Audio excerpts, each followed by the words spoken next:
Nós vamos abrir, irmãos, a palavra de Deus no Evangelho de Mateus, capítulo 10.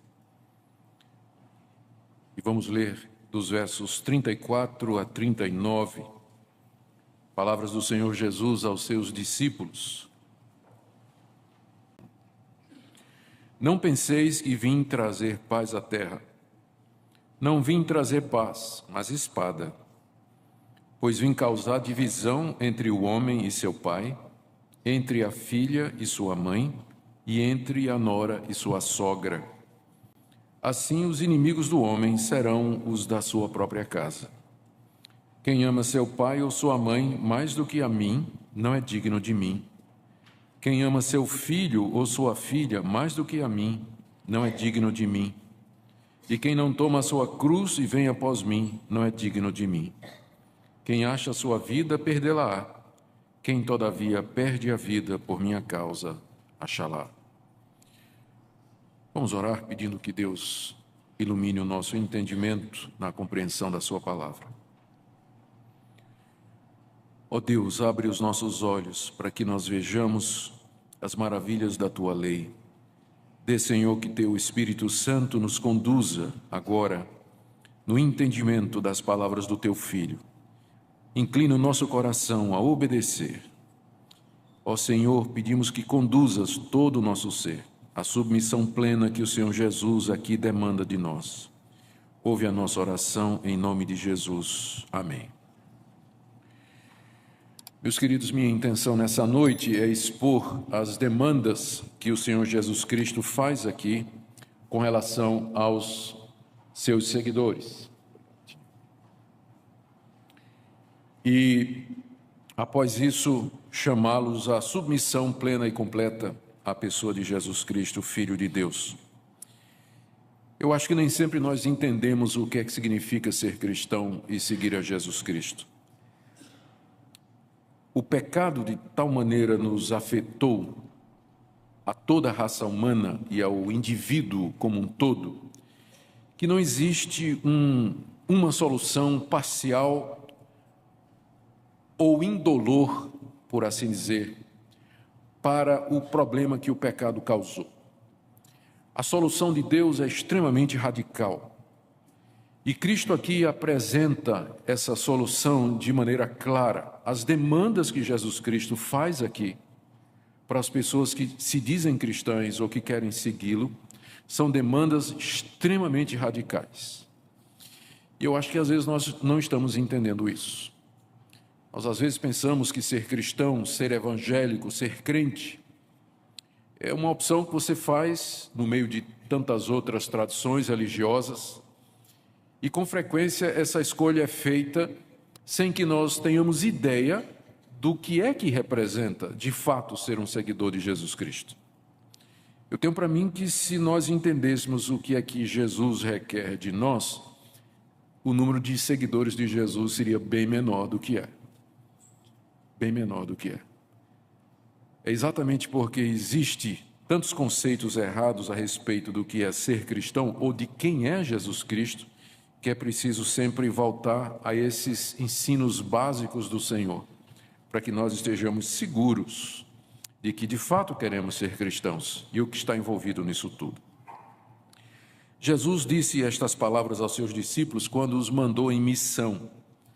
A missão começa aí no capítulo 10, verso 1. Jesus chama seus 12 discípulos, lhes dá autoridade para os expelir e curar toda sorte de doenças e enfermidades. E verso 5, ele os envia com as seguintes instruções. E aí vem uma série de instruções que o Senhor deu aos discípulos, à medida que eles iam de cidade em cidade, de vila em vila, pregando e anunciando o Evangelho. Ele lhes dá algumas admoestações sobre como deveriam se comportar, como deveriam se conduzir nas casas que os recebessem, os encoraja diante das dificuldades. E aqui, no trecho que nós lemos, ele apresenta com clareza as demandas que serão exigidas não só dos 12 que ele está enviando, mas também daqueles que quiserem escutar a mensagem dos 12 e se tornar cristãos. São 3 demandas que Jesus faz aqui, nós queremos ver uma por uma. A primeira delas é que nós, se quisermos ser cristãos, nós temos que estar dispostos a sofrer por causa de Jesus. Devemos estar dispostos a sofrer por causa dele. Se nós estamos pensando que o cristianismo é uma religião que veio para nos livrar dos nossos problemas, nos trazer paz e tranquilidade e uma vida relativamente tranquila, nós estamos muito enganados. Porque aqui a primeira coisa que Jesus nos diz é que nós temos que estar dispostos a sofrer por causa dele. A razão, ele dá no verso 34, é que não devemos pensar que ele veio trazer paz à terra. Cristo não veio trazer paz à terra. Na verdade, ele diz aqui que ele veio trazer espada. Ele não veio trazer paz. Ele veio trazer espada. O que ele não quis dizer com isso? Quando ele diz que não veio trazer paz, nós não estamos aqui querendo dizer que o Senhor Jesus não trouxe paz de nenhum tipo, porque, na verdade, ele trouxe paz entre nós e Deus, através do seu sacrifício na cruz, tendo pago a nossa culpa, sofrido o castigo que nos era merecido e justo, ele nos reconcilia com Deus e nós temos paz com Deus. E, por causa disso, nós também podemos ter paz com outras pessoas. Mas o alvo dele, quando ele disse que não veio trazer paz à terra, é que ele não veio, da sua primeira vez, da sua primeira vinda, estabelecer aquele reino messiânico de paz que os judeus tanto ansiavam e que os profetas prometeram no Antigo Testamento. Ele não veio resolver todos os problemas do mundo, quando ele veio a esse mundo, a essa terra, 2000 anos atrás. Ele não veio pregar paz e amor, como os falsos profetas na época dos judeus e nos dias de hoje, que querem transformar Jesus num arauto da paz. As figuras que fazem de Jesus com a pombinha branca, aquele rosto emaciado, olhos azuis, não é? Aquele olhar assim, ele veio trazer paz. Esse não é o Jesus viril que o Novo Testamento apresenta.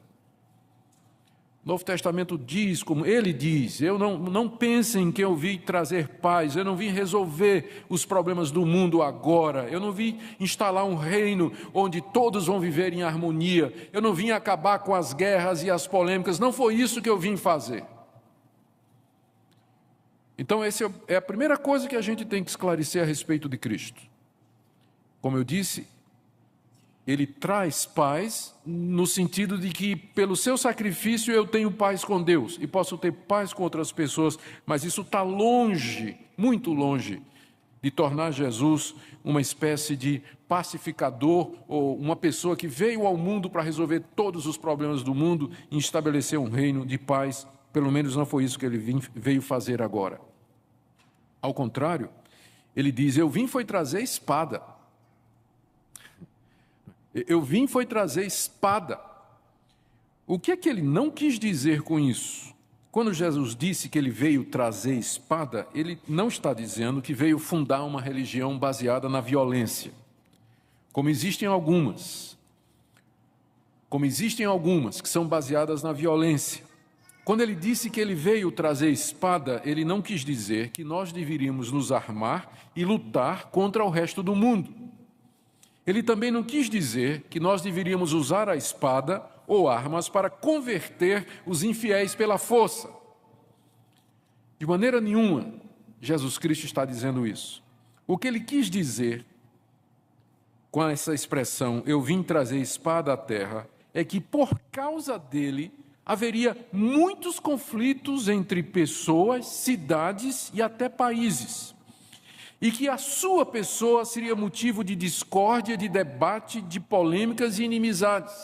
E a razão é a apresentação radical que ele faz de si mesmo.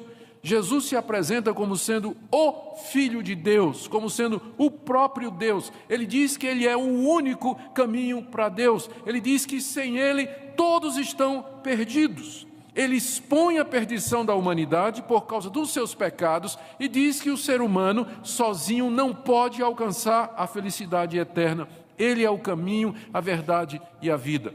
Isso é colocar uma espada na mão de quem não acredita. Por afirmar estas coisas, os seguidores de Jesus despertam hostilidade, inimizade, ódio e perseguição da parte de quem não acredita. A espada que Cristo veio trazer não é para que os seus seguidores firam o mundo, por incrível que pareça, mas é a espada pela qual os seus seguidores serão feridos.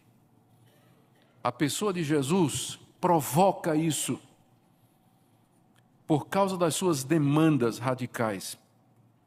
A forma como ele se apresenta como sendo o Filho de Deus e o único em quem existe salvação. Fora dele não há possibilidade de salvação ou felicidade eterna. Essa espada, portanto, que é resultado de quem é Jesus, é tão profunda que ela corta inclusive laços familiares, como ele diz aqui no verso 35. Eu vim causar divisão entre o homem e seu pai. Existe uma relação mais querida do que pai e filho? Eu amo meu pai e eu amo meus filhos. E eu sei que vocês sabem o que é isso. Mas Jesus está dizendo que essa espada que ele veio trazer, ela corta inclusive esse tipo de laço. Ele fala: eu vim causar divisão entre a filha e sua mãe.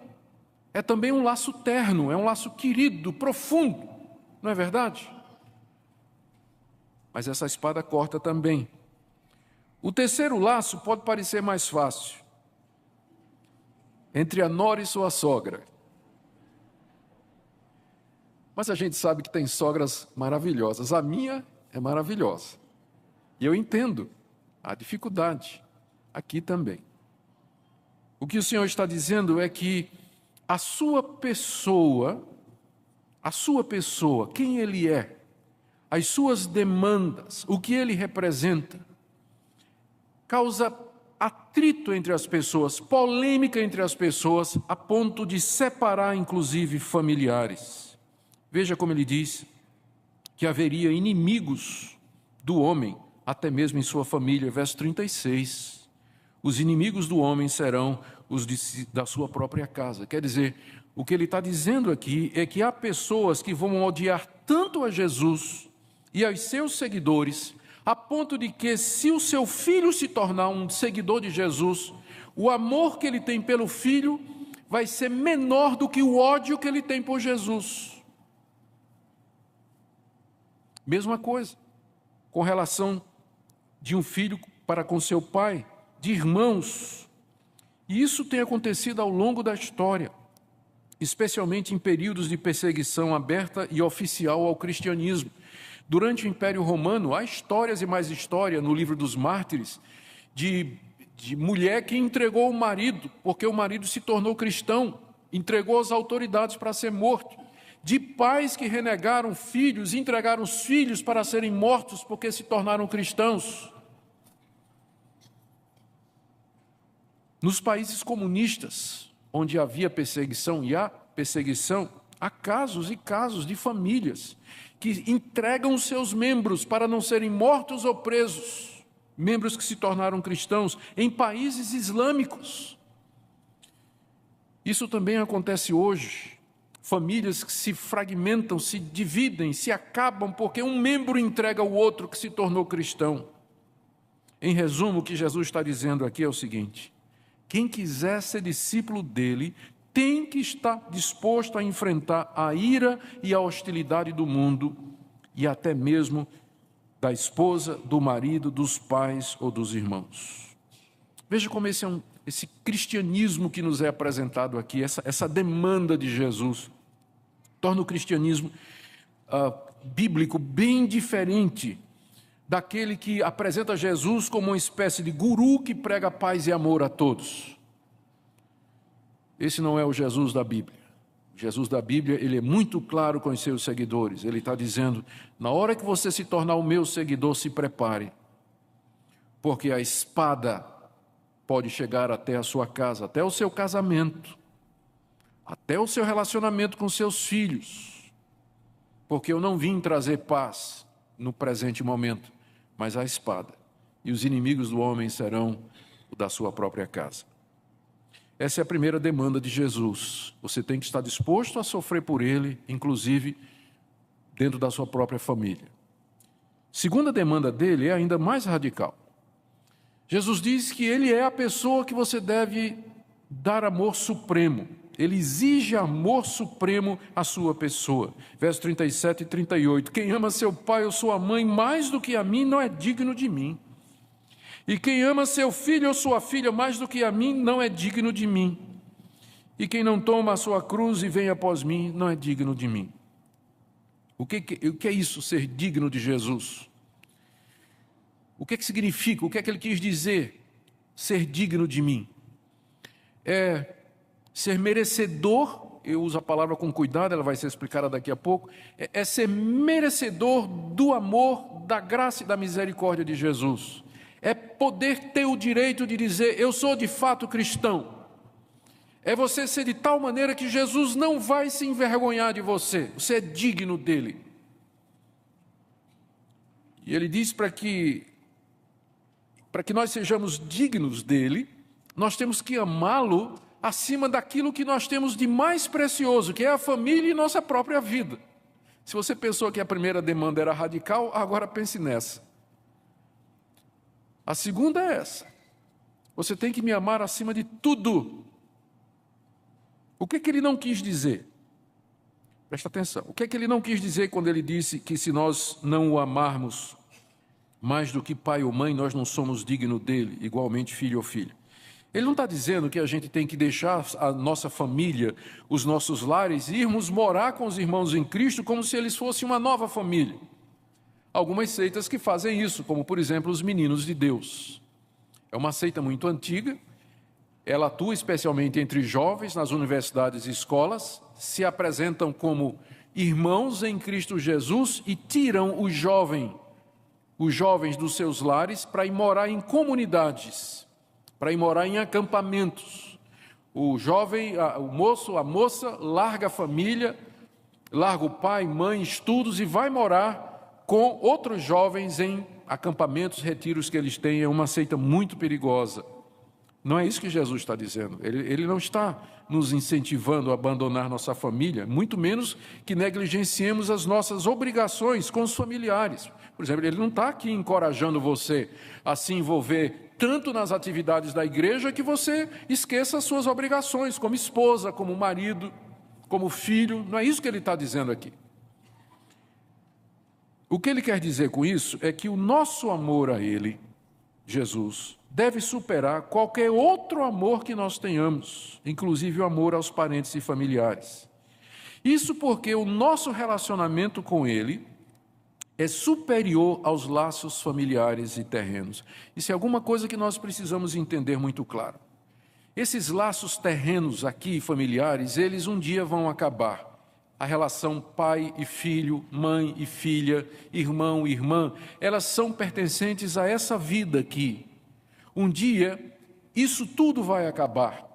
E no novo estado, no novo mundo, na nova era que Deus está trazendo e que já inaugurou-se, essas relações familiares, elas desaparecerão. O que ficará é a sua relação com Deus e com os demais filhos de Deus. Então, aqueles que você hoje ama aqui, como filho, como irmão, como pai, como mãe, poderão não ser os mesmos que estarão nesse reino celestial. Se for, aleluia. Mas o que vai prevalecer na eternidade é a irmandade, é a família da fé. Veja como Jesus explicou isso numa ocasião, aqui no próprio livro de Mateus. Se você for mais adiante, no capítulo 12, 46 em diante. Falava ainda Jesus ao povo, e eis que sua mãe e seus irmãos estavam do lado de fora procurando falar. E alguém lhe disse: Jesus, tua mãe e teus irmãos estão lá fora e querem falar-te. Porém, Jesus respondeu ao que trouxeram o aviso: quem é minha mãe? E quem são os meus irmãos? E estendendo a mão para os discípulos, disse: eis minha mãe e meus irmãos. Porque qualquer que fizer a vontade de meu Pai Celeste, esse é meu irmão e irmã Esse é meu irmão, irmã e mãe. O Senhor Jesus disse que quem fizer a vontade do Pai, esse é o irmão, a mãe e a irmã dele, colocando em segundo lugar o relacionamento familiar, o laço familiar que ele tinha com a sua mãe e os seus irmãos terrenos. Isso quer dizer que é este o relacionamento que vai prevalecer. E é por isso que o Senhor Jesus Cristo disse: você tem que me amar mais do que você ama seu pai, sua mãe, seu filho e sua filha, porque essas relações haverão de passar, e a que vai permanecer por toda a eternidade é a relação que você tem comigo, Jesus, com Deus. O que ele está dizendo é que se chegar a ocasião que tivermos de escolher entre a nossa família e Jesus Cristo, a decisão deve ser em favor de Jesus Cristo. Assim nos tornaremos dignos dele. Alguns exemplos práticos. Seu marido fez alguma coisa errada e o erro dele está sendo confrontado por algumas pessoas. Você é cristã, você é crente, discípula de Jesus. Você sabe que seu marido fez uma coisa errada e as pessoas estão confrontando. E você toma ao lado do seu marido, mesmo ele estando errado, contra a verdade de Jesus Cristo. A quem você está amando mais? Você está amando mais o seu marido do que a Jesus Cristo. Você pode ficar do lado do seu marido e dizer: querido, você sabe que eu te amo de todo o coração, mas nesse ponto aqui você está errado. Você está errado. Eu vou estar do seu lado, vou estar contigo. Se você tiver que ir preso, eu vou com você para a cadeia, mas eu vou dizendo que você está errado. A verdade é essa. Vamos resolver isso, vamos admitir isso, vamos corrigir isso. Tem pessoas que, nesse particular, elas preferem ofender a Cristo e a verdade e ficar do lado do familiar. Ou, por exemplo, seu filho fez alguma coisa errada na escola. Isso é muito comum. Eu já vi casais que se dizem crentes ir na escola para defender que o filho bateu na professora. Porque é filho. Não está amando Jesus mais do que ao filho. Porque o certo é deixar o filho ser corrigido mesmo. Chegar para ele e dizer: filho, você sabe que nós amamos você. E nós vamos estar do seu lado sempre. Mas você está errado e você precisa ser corrigido. E você vai aceitar essa disciplina e essa correção. Às vezes nós defendemos os nossos por causa desses laços. Outra situação. Parentes seus se envolvem numa briga com os sócios da empresa e você sabe que os seus parentes estão errados, mas você toma partido do parente. Mesmo sabendo que eles erraram, eles fizeram a coisa errada toda, houve briga, muito comum, né? Briga de sócio. Você toma o partido dos parentes, mesmo sabendo que eles estão errados. Ou uma outra situação, eu estou imaginando situações, poderia ter aqui uma lista de umas 30 situações, né? Imagine a sua, eu estou fazendo algumas aqui. Imagine que os seus familiares pedem para você fazer um favor que ao final representa algo ilegal ou errado. Por exemplo, você é diretor de uma empresa que está fazendo um exame de seleção e o seu sobrinho está fazendo o exame. Aí chega a sua irmã e diz: ô, irmão, dá um jeitinho aí, né? É teu sobrinho, afinal. Dá uma forcinha. É isso? As pessoas, às vezes, querem usar os laços familiares para nos levar a fazer coisas que são contra Jesus. Em resumo, o que ele está dizendo é o seguinte: quem quiser segui-lo tem que estar disposto a tomar a sua cruz. O resumo é esse aí. O resumo é esse aí do verso 38. Quem não tomar a sua cruz e seguir após mim não é digno de mim. A cruz era um instrumento de morte. Os condenados à morte, à cruz, morte de cruz naquela época, eles carregavam a cruz nas costas até o local da execução. Foi isso que fizeram o Senhor Jesus fazer até uma parte do caminho, até que o Cireneu tomou a cruz de Cristo e levou. A figura aqui é que nós diariamente temos que morrer para nós mesmos e para nossa vontade e nos submeter a Jesus. É isso que significa tomar a cruz. Às vezes as pessoas dizem assim: essa doença é minha cruz. Não, doença não é isso o sentido de tomar a cruz. A cruz aqui é instrumento de morte, de você mortificar a você mesmo, a sua vontade, de você morrer para o seu eu, para que você possa seguir a Cristo, porque nada menos do que isso é exigido por Ele. Ele quer amor supremo, dedicação suprema, maior do que o amor à sua família e maior do que amor a você mesmo, que é o ponto seguinte, terceira demanda e a mais radical de todas. Verso 39, quem acha a sua vida, perdê-la-á. Quem, todavia, perde a vida por minha causa, achá-la-á. Esse é um dos ensinamentos que Jesus mais repetiu. Ele aparece cerca de 6 vezes nos 4 evangelhos. O que ele quis dizer com isso? Quem acha a sua vida vai perdê-la. Achar a vida significa ser bem-sucedido aqui nesse mundo de acordo com os padrões do mundo. Significa você se realizar profissionalmente, satisfazer seus desejos, ter independência financeira, fazer tudo o que você quiser, de acordo com o que você quiser, e Deus não tem nada a ver com isso. E você não tem lugar para Jesus, dedicou sua vida toda a fazer isso. Você pensa que você ganhou a vida, mas no final você perdeu. Quem acha a sua vida, não é? Quem acha a sua vida, no sentido de você luta, procura, se esforça, busca as coisas que as pessoas consideram como sendo as mais importantes nessa vida. O que significa perdê-la? A melhor resposta para isso é a parábola que Jesus contou do rico insensato, está lá em Lucas, capítulo 12.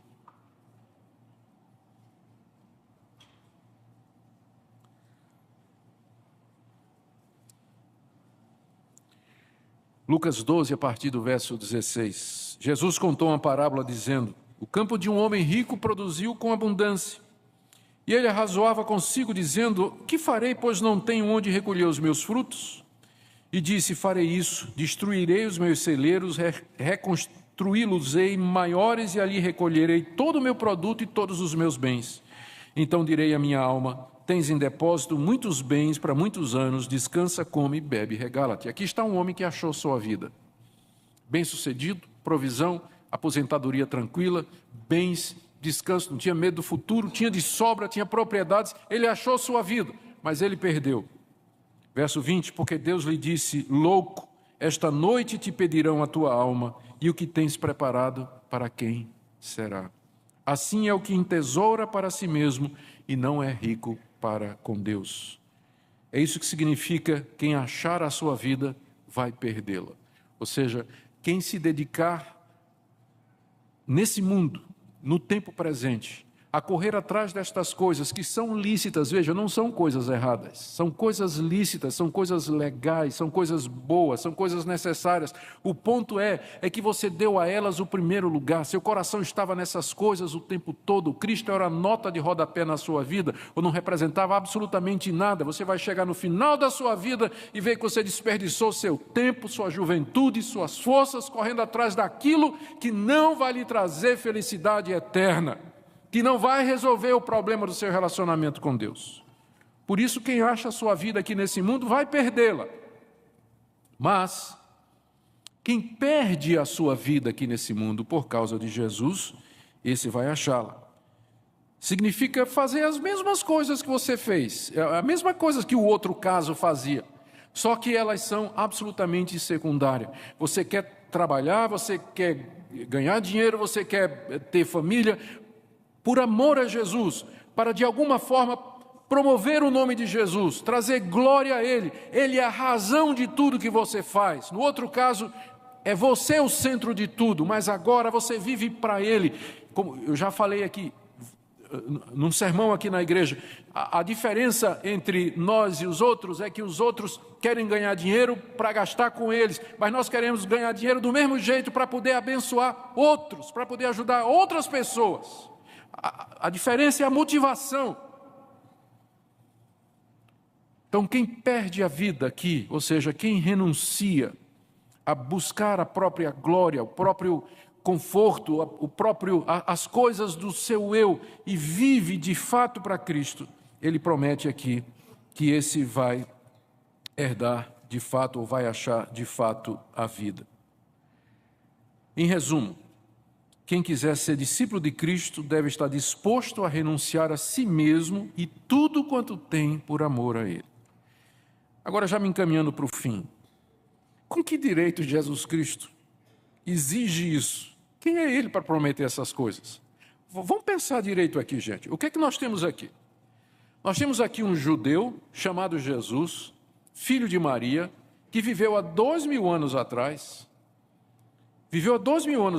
que de repente se vira para um grupo de seguidores e diz o seguinte: você tem que me amar mais do que você ama a sua família.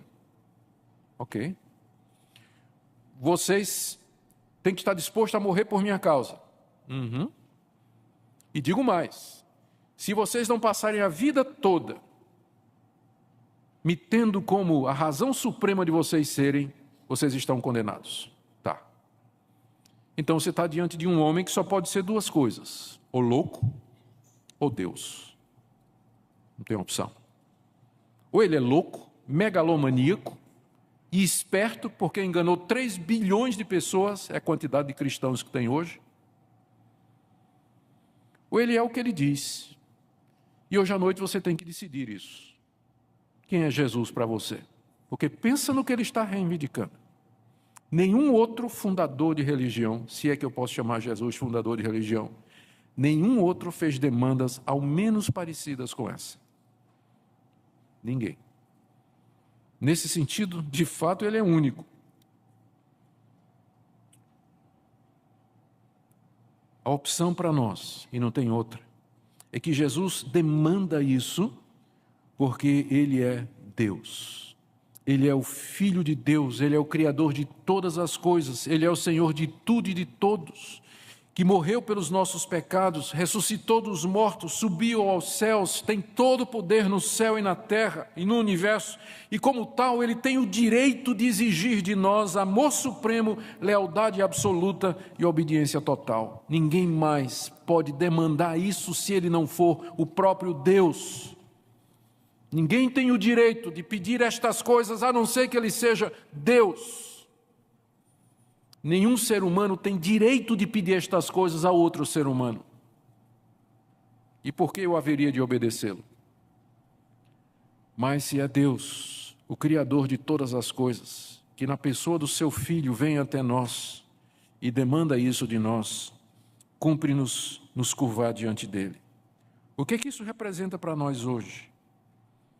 A nós que nos dizemos crentes, cristãos, evangélicos, a pergunta é: nós somos dignos dele? Nós amamos o Senhor Jesus mais do que o marido, mais do que a esposa, os filhos, irmãos, pai e mãe? Estamos dispostos a renunciar a tudo o que temos e o que somos por amor a Jesus? Valorizamos a vida eterna que Ele nos promete mais do que a vida aqui nesse mundo? Ele tem o primeiro lugar na minha vida. Qual é a razão pela qual, às vezes, os cristãos são apáticos, descomprometidos? Eles não fazem diferença. Das duas, uma. Ou porque nunca entenderam de fato quem é Jesus Cristo, ou porque entenderam, mas por alguma razão que vai desde a incredulidade até a covardia, eles não têm a disposição de assumir o que significa de fato ser cristão. Eu espero que você não esteja nessa relação nessa noite, mas o que eu quero nessa noite é convidar você a repensar a sua vida, a sua declaração de fé de que você é cristão. É mesmo? Olhe o que Ele exige de nós, olhe para os seus atos, olhe para as suas atitudes, para as suas escolhas, os planos que você tem feito. Qual o lugar de Cristo nesses planos? Para que você quer ir para a universidade? Por que você quer um emprego? Por que você quer arrumar uma família?